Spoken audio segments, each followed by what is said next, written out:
let's start with the concept of transportation. Okay, so transportation means nothing but transportation will come into picture, you can see, when there is a physical distribution is required.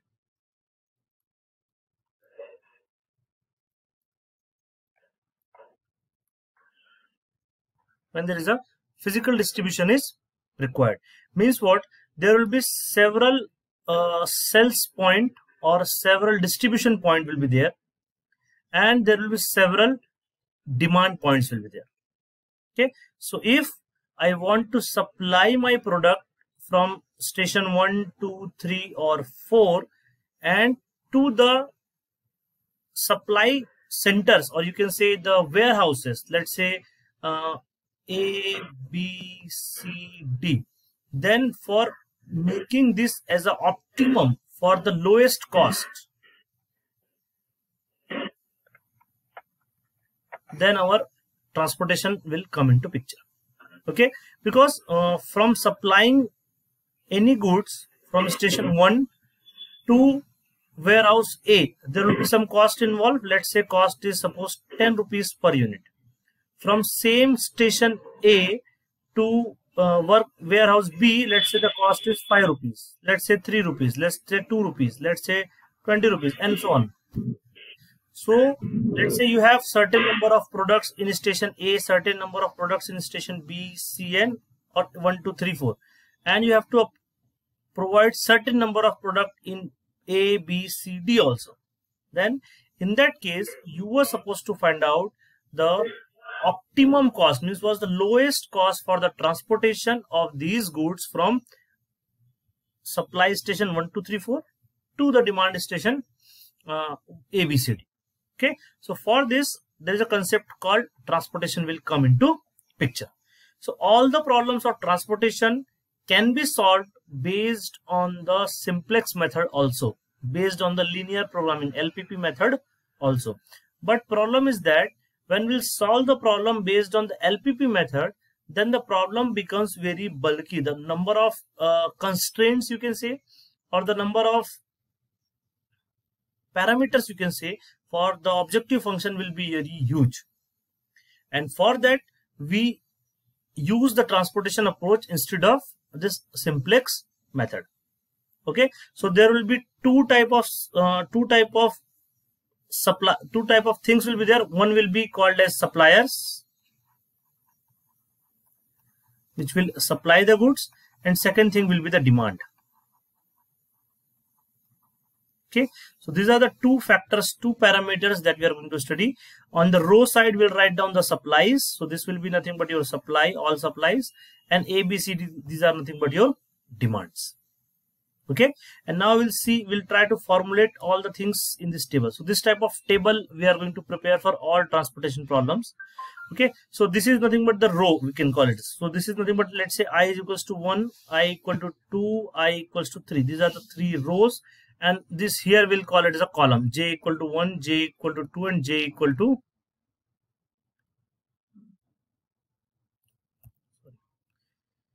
J equals to 3. So I can say this matrix is nothing but I cross J matrix, and I know if there is a matrix of I cross J, each and every element of a matrix has a specific denotation. Okay, so if I want to denote this component, I can say this is nothing but x of II, x of 1, 1, x of 1, 2, x of 1, 3, like this I can denote it. Let's say the cost, this is supply, no, S1, S2, S3 is nothing but supply, D1, D2, D3 is nothing but demand. Okay, so if from station 1 to warehouse 1, let's suppose the total cost of transportation is suppose A11. Similarly, from station 1 to station to warehouse 2, let's say the cost is A22. Similarly, A12. Similarly, cost is A13. Similarly, cost is A21, A22, A23, A31, A32, and A3 3. So these are nothing but the cost parameters from each supply station to the D is the warehouse station. And let's suppose certain requirements are there in the D section. On the warehouse D, you can say on the warehouse D you have a requirement of say 100 components. Let's take in the physical quantity. On warehouse D2 you have a requirement of 80, and on D3 we have a requirement of 90, let's suppose. Okay, similarly let's say on from supply 1, from this you can say supply 1, from station 1 you have total available item, you can say available item for supply. Available item for supply is, let's suppose, 110 from this station. Okay, similarly the available item for supply from station 2 is, let's say, 90 products. Okay, and similarly for supply from the available station 3 is, suppose, 70 units, you can say. So if these are my supply, these are my available items, and this bottom is my demand item, if the supply and demand will be same to each other, let's say here what is there, so it's 270, here also it is 180 plus 90 is 270, so total supply and demand is coming as same. So what is happening here? So here you have a supply is equals to demand. Okay, here you have supply is equals to demand. So this type of problem is called as balanced. So we'll solve first of all the balanced kind of problems, and after that once we are done with the balanced problem, then we'll go for the unbalanced problem also. Okay, so first of all let's see the balanced problem, how we can do the solution on balanced problem. So if we will solve this particular problem based on the simplex method, so that for objective function what we can write down, we need to minimization kind of problem it is. So we need to minimize the objective function. Okay, and these are my, you can say, different variables of objective function. So this cost must be minimized. So what I need to minimize? I need to minimize the cost of A11, and that should be X11 plus A12 X12 plus A13 X13 plus A21 X21 plus A22 X22 plus A23 X23 plus A31 X31 plus A32 X32 plus A33 and X33. So this is the big objective function you have, that you have to analyze and minimize it. And just imagine with this big objective function, how many tables, how many columns in the simplex table you have. And similarly there will be constraints also. So constraint will be what?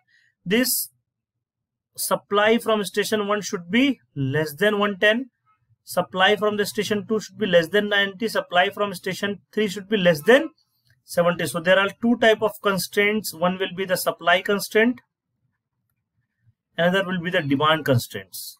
Supply constraint will say what? Your X11 multiplied by A11 plus X12 multiplied by A22 plus X13 multiplied by A13, that should be less than equals to 110 only, because this could be the maximum thing you can supply. इससे ज़्यादा आप supply नहीं कर सकते. Okay, similarly you have three more constraints for these three equations also. Again, for demand you can say you have you will have X11 A11 plus X21 A21 plus X31 A31, that should be less than equals to 100. And similarly three more equations will be there for other three demands. Okay, so if you look at here carefully, then you will see there are 6 subject to constraint and huge objective function you have.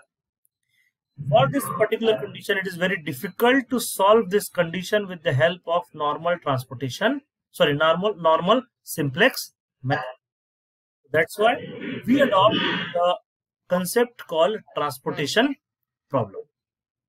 Okay, so in transportation problem, there are 3 steps involved. First step is you have to formulate the problem. Whatever the problem statement will be given to you, you have to formulate that problem as per your requirement. Okay, means as per the previous table that we have discussed. Second one, you have to obtain the initial basic feasible solution. Okay, so initial basic feasible solution is that solution which may be optimum. So that is nothing but initial basic feasible solution. After this step number 3, you have to do step number 2, you have to do step number 3, where you will check for the condition of optimality. Okay, so in step number 2, again you have 3 different methods for solving this initial basic feasible solution. First one is called as northwest corner method. Second one is called as least cost method, and third one will be called as Vogel's approximation or penalty method. Out of this, we'll see all 3 methods one by one. Out of this, Vogel's approximation method is the most accurate method we call. Okay, so based on 3 methods, we can find out the initial basic feasible solution. Once we're done with the basic feasible solution, we have to do the step number 3, that is called as test the initial solution for optimality. Means what, you have to check whether the found initial solution is optimum or not. Okay, so for this we use the method called MODI, Modi method. Okay, so this is all about the transportation, basic concept of transportation. Hope you all have understand this one.